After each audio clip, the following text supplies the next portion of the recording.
Upon inspection, I am noting for any vermin, any lesions that I might be able to see. I'm noting, the thickness of the hair throughout. I want to note the texture of the hair. I want to note if there is excessive oiliness occurring throughout the hair that I need to make note of. I want to note the distribution of the hair. So is there, one particular spot that has a patch of baldness that I need to make note of. So that would be for the hair and scalp, I also want to make note of any possible excessive dryness, any excessive scaliness or dandruff as well at the hair and scalp. Then I'm going to move on to nails. So I'm going to put my patient down for my nails so you can actually see my nails. I'm noting the shape, the curvature of the nails.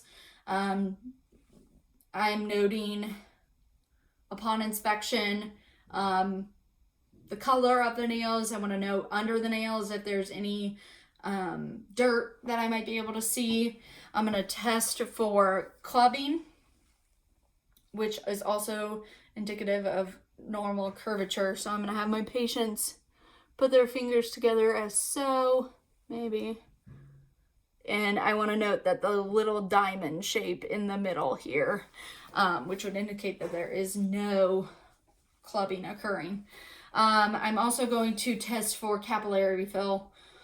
While I'm at the nails, I can also do this when I'm doing my peripheral pulses as well. But I am going to press the patient's finger, their nail bed rather, noting that it turns white, but the red color returns in 1 to 2 seconds. So that would complete our hair, scalp, and nails assessment. I've done our skin assessment, our head assessment. So I need to finish my HEENT assessment. So I'm going to move on to my eyes. For my eyes, I am noting the symmetry of the eyes. I am noting that the conjunctiva and sclera are white and pink. I am going to check the lacrimal apparatus, which is the tear duct, to ensure that there's no excessive tearing occurring. Pardon me, my nose itches. Then I'm going to test 4 of my cranial nerves. So I'm going to test my optic nerve, which would be the Snellen chart. I'm going to test oculomotor, which is cranial nerve number 3. And that would be tested for Perla, ensuring that our pupils are equal, round, and reactive to light.